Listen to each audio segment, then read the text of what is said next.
Okay.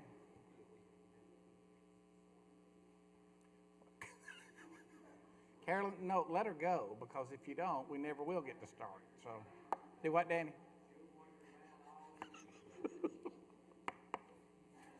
Now, that was a record time right there. Yeah. Tried. We're sure glad you're here, and boy, what a beautiful middle of the week, particularly after yesterday. And I hope you've had a good week thus far. It's a very busy time. I don't know if Arab's graduation last night kind of wound those up or not. I hope it did. Bless their hearts. They've had to dodge weather, but it's an exciting time, and we certainly celebrate with all of them. Got some congregational reminders from when we were together this past Sunday, and then we'll get to our prayer list. If you have a veteran in your immediate family that has passed away, and you would like to submit their photograph and service information, that would be the branch of service, the years, the highest rank. We are going to have a printed program this coming Sunday, and then there'll be a slideshow that we'll have at the conclusion of our worship time this coming Sunday. If you have not turned that in, please try to do so by noon tomorrow so we can have everything ready to go in a timely manner. And I know we've had, 21 that have been turned in, and it's just amazing the information.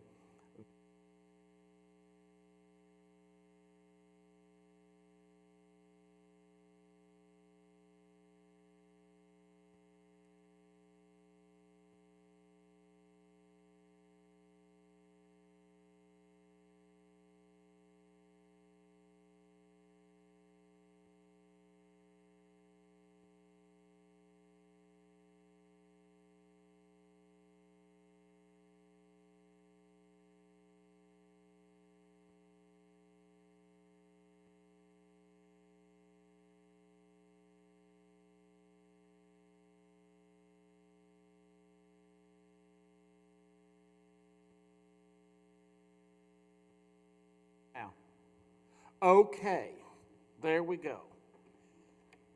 Where did I cut out?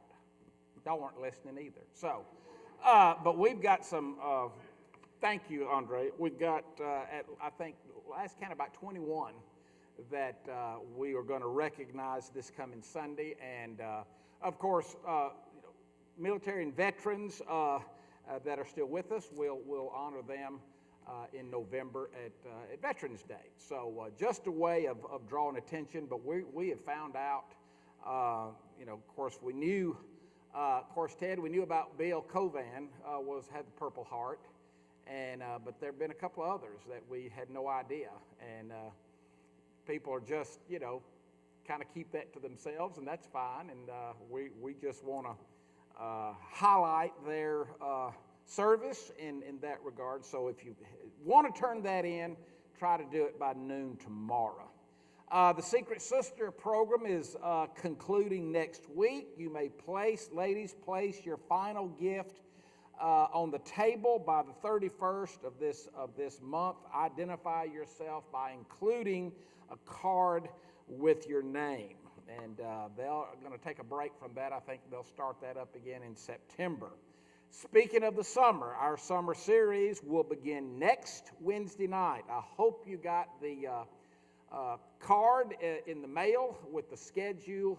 If not, it's posted on the bulletin board. There are several places throughout the building where we have the dates and the speaker. Next week, this will be the 5th or 6th summer that my father, Gary Bradley, will be the lead off, the lead off hitter. So our theme for this summer, if I just had one lesson, and so we're excited about these guys coming in, and so some new faces, but some familiar ones as well. So that will run from May the 31st through August the 30th. So keep that in mind.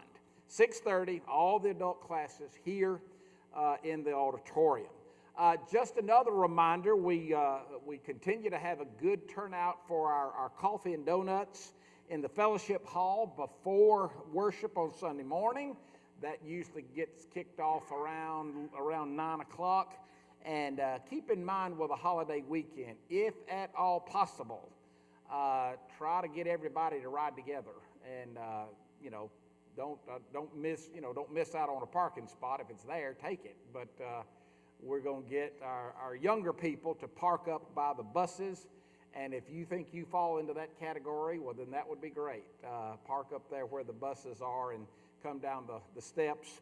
And because we're anticipating a lot of visitors and with a holiday weekend, and would love for them to be able to have a good place to park. So bear that in mind this coming Sunday, if at all possible.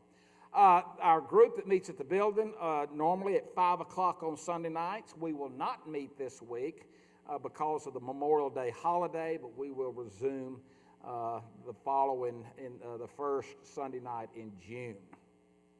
As far as our prayer list is concerned, we don't have anyone in the hospital at this point that we know about. We do have several who are awaiting upcoming surgeries. Charles Piot, of course, will undergo open heart surgery on June the 9th.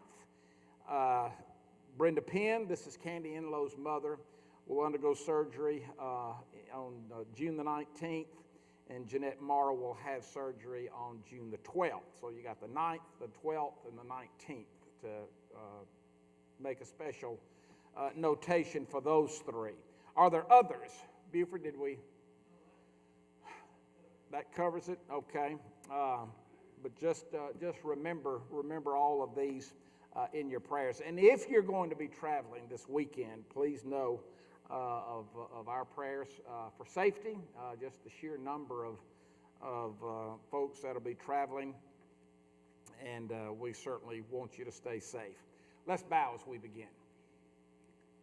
Thank you, Father, for allowing us to be together tonight and in the comfort of our surroundings, and to be able to open your word and to study and to glean from that the further knowledge of your Son and his love for us. We're very mindful, Father, of several who are facing upcoming surgeries, and we do pray for Charles and for Brenda and for Jeanette, and each with their respective health issues. We continue to be mindful, Father, of Dr. Conrad and his ongoing battle with cancer, treatments that he is undertaking at this time. Still others who are confined at home. Some are battling seasonal illness, and they're just not able to be here tonight. We're very mindful, Father, of this upcoming weekend with the travel that will take some of our number to other places, but in turn there will be extended family and visitors who will be with us this coming Sunday. And in every one of those situations, we pray, Father, for safety, and that everyone could get to and from their respective places without incident.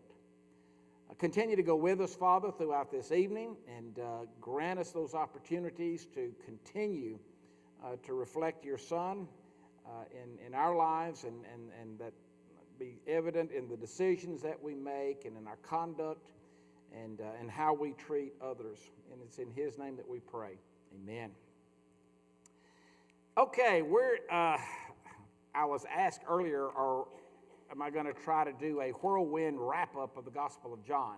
No, is the short answer. I couldn't do that adequately. I'd like to just pretend like this is not the last Wednesday night of the quarter and continue to work our way through. But in reality, the opening part of the 14th chapter is in some ways somewhat of a summary of at least as far as Jesus' mission is concerned. He's to the point of In fact, all but says, this is it. I've completed what I came here to do. The only thing lacking, of course, would be the death, burial, and the resurrection, which are pretty important, critical in that regard. But from a mission standpoint, he has spent the first part of the 13th chapter, and he's going to reiterate it again into this next section. In fact, verse 31 of chapter 13, all the way through the end of chapter 17, is the kind of the farewell discourse that Jesus will issue. And it does take up almost a fourth of John's gospel. And as I said last week, it's significant that John would devote this much time, and it's almost a manuscript of what happens there in the upper room. And so, having basically identified Judas as the betrayer, Judas leaves, and then Jesus begins to go back to conveying to the rest of them exactly what's going to happen. And he'll say it in several parts here. Where I'm going, you cannot come. That's verse 33. That's about as far as we got last week. By the way, in verse 33, I hope your translation uses that phrase, little children. That's the only time in John's gospel that Jesus uses that here. Now, it's used repeatedly in 1 John. And it was a term of endearment that John would use, not just in 1 John, but in 2nd and 3rd John, but especially in 1 John. And I've always found it rather interesting because Polycarp, who was a student of John's, had made the observation that when John returns from his exile in Patmos and lived out the balance of his years there in Ephesus, he was an elder of the church there at Ephesus, and Polycarp is pretty emphatic about that was how John addressed the congregation as children, as little children. And they were certainly that from a spiritual standpoint, but it was also a term of endearment because of his advanced age and his role. Here, Jesus is probably calling them little children because it's still right on the tail end of the Passover. Passover normally is observed within families. Still is today, by the way, in among Orthodox Jews.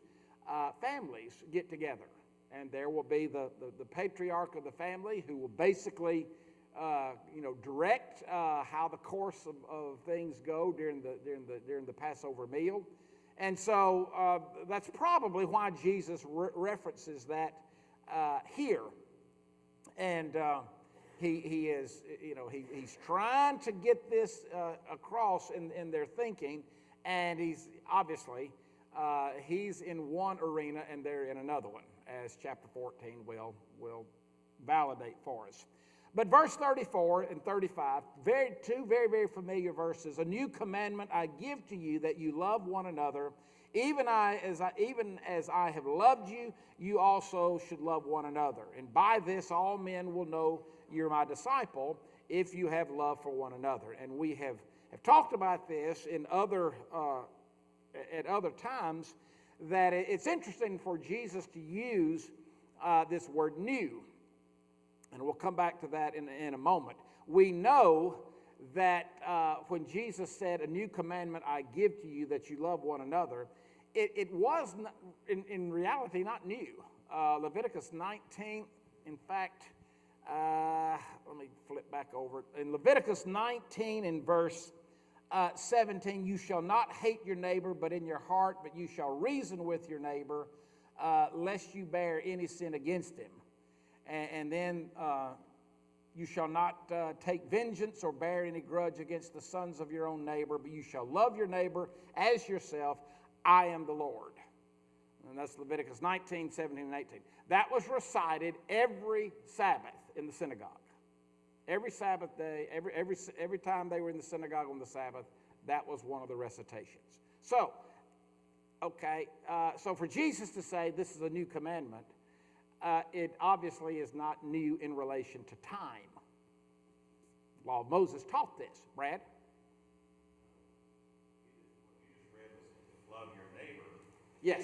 And this is love one another. Right. And I wonder if there's a distinction. Well, it came to be because the Pharisees and the rabbis really, really narrowed down who fell into the category of a neighbor. Hence, the lawyer came to Jesus and said, "What is the greatest commandment in the law?" And Jesus said, "You're a lawyer. You tell me." And he did. He said, "Love and quoted the Shema in Deuteronomy 6. And Jesus says, and a second one is like unto it, you shall love your neighbor as yourself. And trying to justify himself, the lawyer says, what? Well, who is my neighbor? And that's when he tells the parable of the Good Samaritan. That's it. It's new in relation to type, kind, yeah. And he even qualifies that. And so, we put ourselves in the position of one of the original recipients, and we think, okay, well, but the law of Moses, said that, we ought to love each other. So this is on the custom of him sacrificing Yes, himself right. for us. And again, the language really helps us because the word for new here in the original language is new in relation to kind. We only have the one word in English.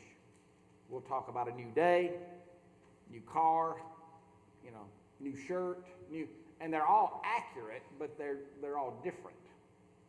So context, in English, we rely very, very heavily on context. In the original language, it was new in relation to kind, and Jim, to your point, Jesus anticipates that by prefacing it, even as I have loved you, which meant what? Yeah, to the point of dying for each other. And this is why he kind of revisits that in verse 35. By this all men will know that you are my disciples if you have love for one another. And we don't have really the capacity, at least I don't, to fully grasp the implications of that statement. There are a lot of religious groups, a lot of belief systems right now in this current climate who are really, really struggling with their identity. They're trying to settle on one or on several components of their orthodoxy that will set them apart from everybody else. Are we going to be part of the prosperity gospel? Are we going to be, as I said Sunday, are we going to be egalitarian as it relates to church government and all these other? And what's interesting is Jesus, his own words here. This is the identifying mark. And through the course of our movement, we have come up with some descriptive phraseology that distanced us from other religious groups. We speak where the Bible speaks. We're silent where the Bible is silent, i.e. Thomas Campbell. We call Bible things by Bible names and do Bible things in Bible ways. And both of those are affirmative. Both of those, I think, are valid. But you can go from one side of this Bible to the other, and nowhere does it say speaking where the Bible speaks and being silent where the Bible is silent is going to show the world that you belong to me. As important as it is that we do that, hear me out, as important, that's not one of the qualifying distinctions that Jesus said the world's going to take notice of. And I know we do. We have over the course of decades have placed a lot of emphasis, and I hope continue to place a lot of emphasis on Bible knowledge. You can look at the context of the situation that they're in here, where Right. Their conversations were with each other were about which of us is the greatest. Who's the greatest? Yeah. Who gets to be first and second? How many swords do we have? We've got two. So they're thinking about, we're fixing to go to battle, and then Jesus comes in and he says, now, here's what I want you to be known by, and that's your love for each other. For each other. And that just didn't really fit with what I think they were expecting was about to happen. In fact, Peter follows it up with, he just completely ignores it. Where are you going? Yeah. Is his That's response. it. Hold that thought. We're going to come back to that. Mark?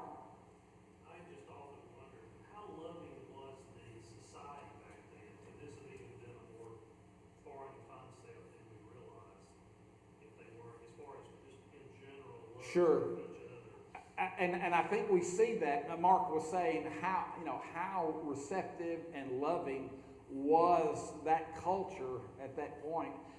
I don't think I think they were, but it was a select group.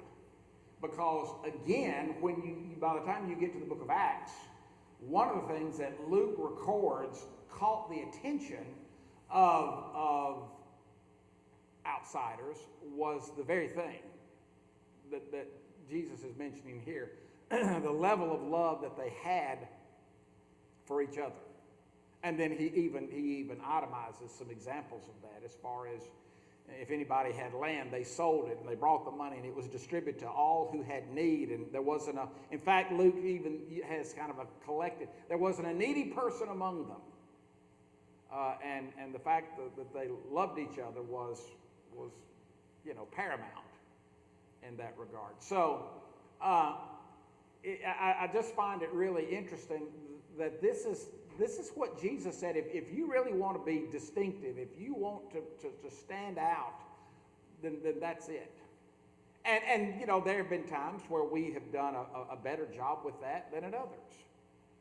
Unfortunately, you can go back through the course of church history, and we have splintered and divided and spat over things over which the text says absolutely nothing.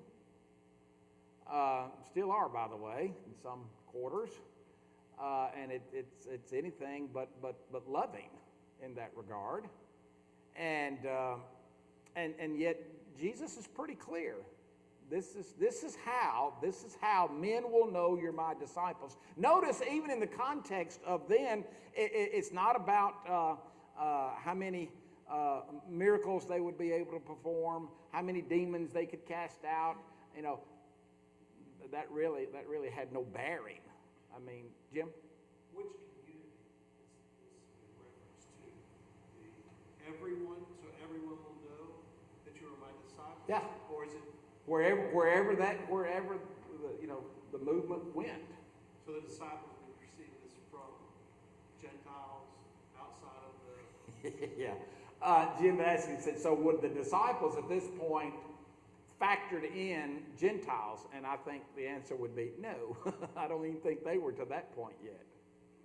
But just within Jewish circles, because again, you go to the book of Acts, and it takes, and understand when I say this, I don't think God was the source, the originator of the persecution that hits the church in Jerusalem, but he uses it. It becomes the vehicle to scatter believers out of Jerusalem and into Judea, into Samaria, Acts 8, and then over to the coast. And you have the conversion of Cornelius and his family, and from that point, the church just up into Antioch, into Syria. One wonders, okay, what if that persecution, and by the way, that persecution in Acts, at the end of Acts 6, did not come from the Romans. It came from whom? Yeah, it came from the Jewish leaders, and it was basically, I say confined, it starts into Jerusalem, but by the time Saul is on his way to Damascus, he's going up there to do what? to arrest Jewish Christians and extradite them back to Jerusalem. So it had already, but one wonders, okay, would they have just been content and comfortable with staying in Jerusalem? Well, we don't know. But Jesus had already told them in Acts 1, you are to be my witnesses, where? In Jerusalem and Judea and Samaria and the uttermost parts of the world. So wherever it went, this was to be the distinguishing point. Let me give you another example. You see, this is why we're not going to try to wrap up the whole Gospel of John. I find it really, really compelling, and I think we talked about this several months ago, that at the height of persecution in the 2nd century under Domitian, and even at the end of the 1st century under Domitian, and then even before that under Vespasian, when Christians were trying to meet and worship in secret because of the intensity of the persecution from the Romans, that started with Nero in the city of Rome, and then it became more and more empirical in its reach. But Roman law, in fact, you can look this up. I think there were 10 or 12 statutes of Roman law. And under Roman law, if a little baby was born with a birth defect or handicap, it was to be killed under Roman law. If it was mentally defective, if there were any physical issues, the infant was to be killed. That was Roman law. And it wasn't any other facet of Roman society. It was the church who went and petitioned, now watch this, went and petitioned the Roman government to stop that, not stop persecuting the church, but to stop killing those little babies.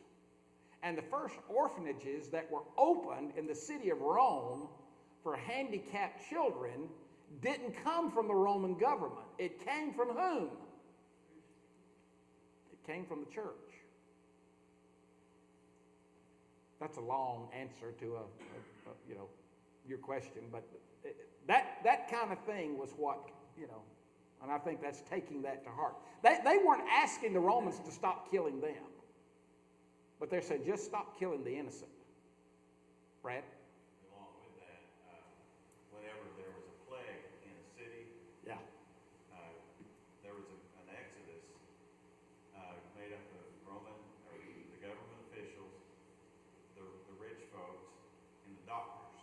Yeah, oh, good, yeah. Would all leave the city if there was a plague, and it was the church that went in and cared for the sick. Right.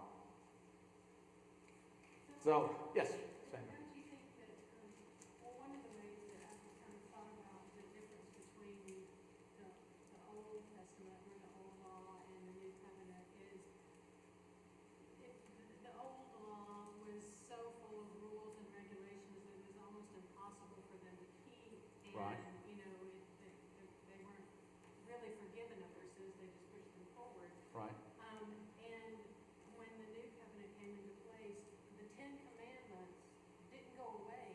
It was simplified but expanded. Sure. So instead of this legalistic view of you do this and you do this and you do this, it just all kind of became under the umbrella of love. Yeah, love God and love other people. Yeah.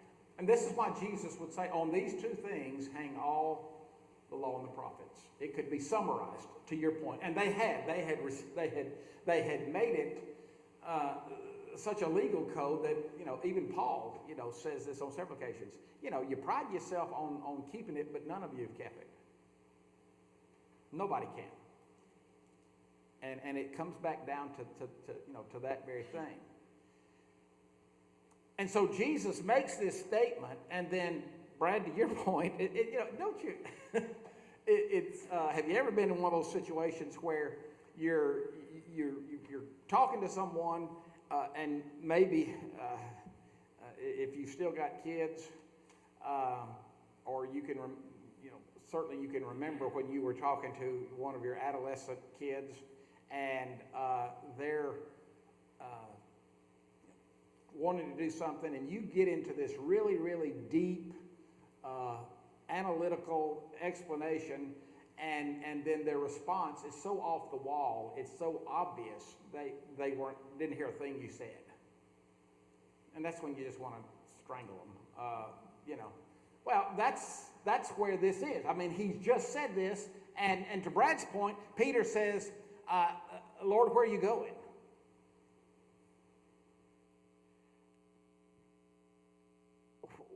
This is not the only time Peter's going to ask this. I mean, you can fast forward to the end of John's gospel, and Peter asks it again. He'll ask it again. And Jesus tells him then, the when and the where is really none of your concern. But here, he says what? Where I'm going, you cannot follow me now, but you shall follow afterward. And Peter, again, hoof and mouth disease. He can't let it go. Why can I not follow you now? I will lay down my life for you. By the way, Peter's verbose, outspoken mindset here is recorded in all four. Matthew, Mark, and Luke record this too, and John does here as well. I think that's significant. And this is where Jesus tells him, will you lay down your life for me? And by the way, the you there is plural. So he's addressing all of them.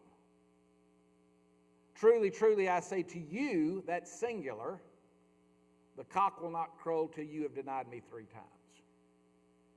So there's a across the board reference.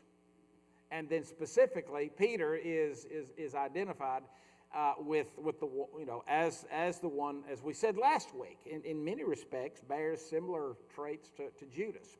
The chapter division between 13 and 14 is most unfortunate because there is no break.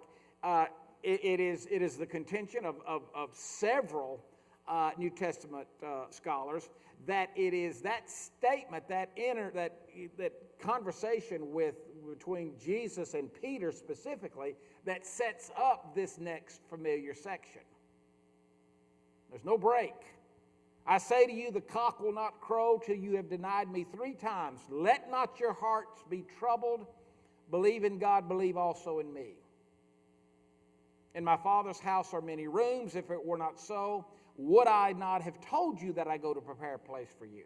Now, here again, this is the beginning of another very, very important, a very, very familiar section, but a couple of things.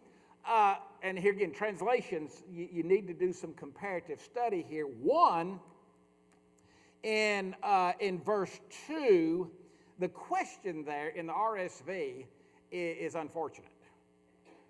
The American Standard does a much better job with that. In that, the fact that the RSV, and they don't give us an explanation. The translators don't explain why they did that. The problem with wording it, if it were not so, would I have told you that I would go to prepare a place for you? Question mark. That would seem to infer that at some point earlier Jesus has talked about this, but John doesn't record it. Nowhere prior to this has Jesus said anything to his disciples about going and preparing a place for them. So why would the RSV word it as a question? That's a little unfortunate. Another one, it's better to just word it as, if it were not so, I would have told you. And I go to, in other words, it's all affirmative. The other has to do with the imperatives. The King James, even though the construction is very, very precise here, let not your hearts be troubled, believe in God, believe also in me. Both of those are imperatives. It's not you believe in God, believe also in me. No, they're both imperatives. Believe in God, believe in me.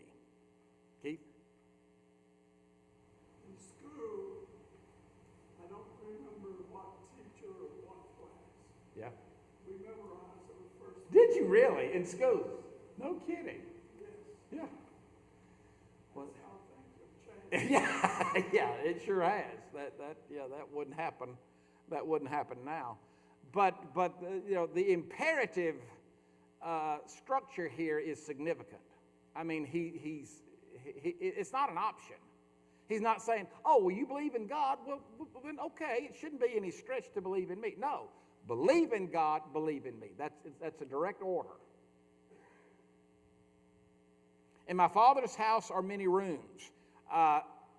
Another interesting use there, and it's not a mistranslation necessarily, but the King James translates the word mansion. Well, mansion is based on a Latin word. And it's one of the long list of Latinisms that the King James retained from the Latin Vulgate. And mansion then just simply meant a place with a lot of rooms. But we have taken that, that's we've even got hymns in the hymn book about this. I've got a mansion just over the hill, and we have it here again, this visual of what heaven is like, and everybody's got their own big mansion, like the Clampetts. No, and by the way, if you look at the Clampetts mansion in comparison to now, that there are houses in Marshall County that Mark's probably built some of them that rival the Clampetts.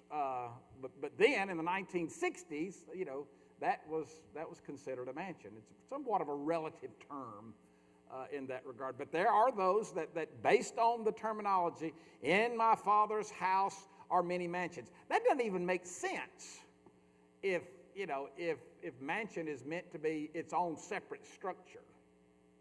What's his point? There's plenty of room. In my Father's house it's not even a literal house, is it? But where my Father is, there's plenty of room. There's plenty of space. You're not going to have to worry about that. And I go to prepare a place for you. And what's more important, verse 3, and not more important, but equally important, when I go and prepare a place for you, I will come back. And we kind of lose sight of that. I think the apostles here lose sight of that. Because he's saying, and he says it here, and then he says it in Acts chapter 1, I can't come back unless what? Unless I leave.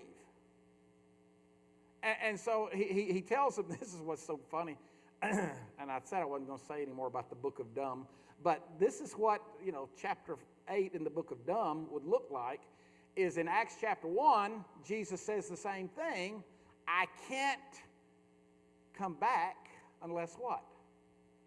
Unless I leave. And so they ask him, well, are you going to now at this time restore the kingdom to Israel? In other words, what? When are you leaving? And I've, inarticulately read that and went, if I'd been Jesus, I'd have gone, might as well go now. But he's so much more patient than I am. He clarifies it again. So he says it. If I, and when I go, the when there is more preferable than the if, because there is no if. There's no condition. He's going. When I go and prepare a place for you, I will come back and will take you to myself, and where I am, you may be also. And then he adds this, and you know the way where I'm going. Now, throughout this whole paragraph, all the yous are plural.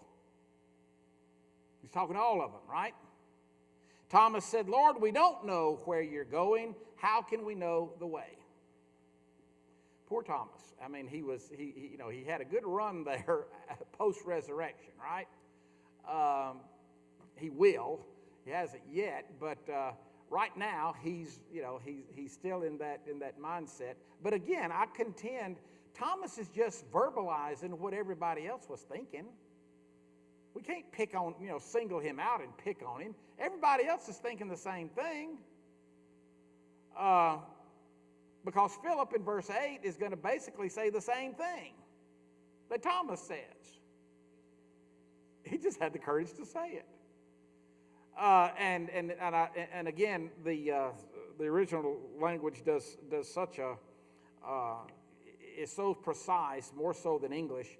But the articles in the next verse are all emphatic articles. When Jesus says, "I am the way, and the truth, and the life. No one comes to the Father but by me." Is that not what he's been saying for 3 years? And it's interesting that he hasn't veered from it. He's still in that. If you had known me, you would have known my Father also. Henceforth, you know him and you've seen him. We hearken this back to John chapter 8. It's the same thing. He's not veering from that. And Philip says, "Lord, show us the Father, and we shall be satisfied."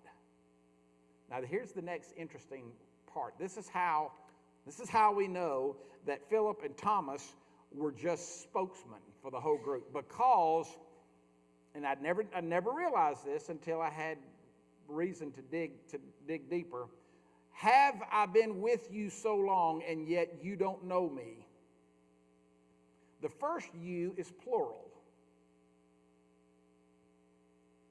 The second one is singular. Have I been with all of you so long, and yet you, Philip, you don't know me?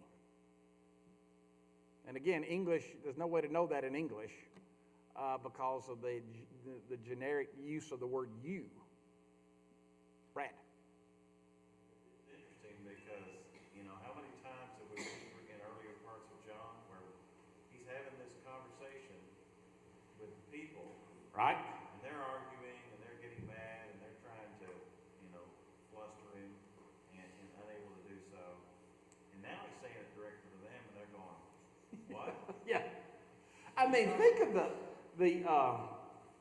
I'm thinking of the right word, audacity, nerve for Philip to say, "Show us the Father and we'll be satisfied." No, you won't. No, you won't. That's not even accurate. And I'm not picking on them, but because here again, if any of us had been in the same situation, we wouldn't have been any different, right?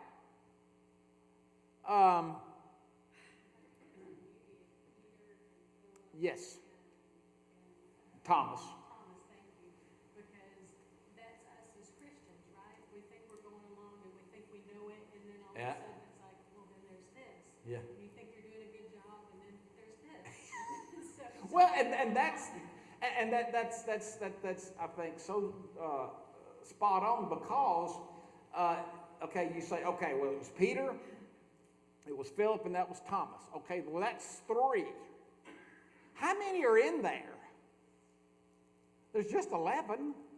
Judas left, so you're talking about a fourth of them. And so I would say, yeah, that's pretty representative of the entire group. And so Jesus says, he who has seen me has seen the Father. How can you say, "Show us the Father"? And do you not believe that I am in the Father and the Father in me? The words that I say to you, I do not speak on my own authority, but the Father who dwells in me does his works. And by the way, this strikes a resounding blow against the modernistic view of modalism. That there is no Trinity, that there's the one God, but he would take different forms at different times. And here the Son is saying what? I'm not the Father, but the Father what? Dwells in me. And so that strikes a blow at that. Believe me that I'm in the Father and the Father in me, or else believe me for the sake of the works themselves. It's interesting that John uses that term "works," and we want to believe that works there means miracles, but he hasn't mentioned miracles here. When John mentions miracles, how does he describe them? Signs. Signs. Signs do what? Signs kind of point you to something else. Now, I mean, it very well, I mean, you can look in the footnote of your study Bible or even, and that could be what, I'm just not certain. I mean, he's talking about, the fact that I am in the Father and the Father is in me. How does that work? Just from a descriptive standpoint, we would say, well, that's impossible. No, he's basically saying, to his original point, when you look at me, you see the Father. Now, we know that they won't really register with this until after the resurrection. So they're kind of in a holding pattern here. I find it interesting, drop down to verse 15, if you love me, you'll keep my commandments. That too is not repetitive, but he has already said that. You couple that back with verse 34 and 35 of chapter 13. By this shall all men know that you're my disciples, if you love one another. And then in turn, if you love me, what? Then you'll do what I command you to do. Pretty simple. But as we always say, not to be confused with easy. Pretty straightforward. And it kind of sets up this the rest of this dialogue. And here again, we don't have time to digest 15 and 16. But if you have a moment, and then you get into his prayer in chapter 17, about unity, and it's unbelievable because unity is our response to that prayer. How do we respond to the prayer that Jesus offers up for us in chapter 17? By being united. And the unity that we have with each other parallels the unity of the Father and the Son and the Holy Spirit. I mean, it's what he says, verse 22. We just don't have time to go into it. And then verse 23 of chapter 17, above all, as if those two things were not enough, unity is a declaration of the love of God. And as upfront and pragmatic as Mark's gospel is about, and Luke, as they are about recording, John's is completely different. And I think that's pretty evident. Okay, we'll suspend this for the next few months. I don't know what we'll do in September. We'll do something different. But if this has just kind of sparked your interest and had you go back and dig a little deeper, then we've accomplished what we wanted to do. But thank you for being here, and we'll see you next week with the beginning of the summer series.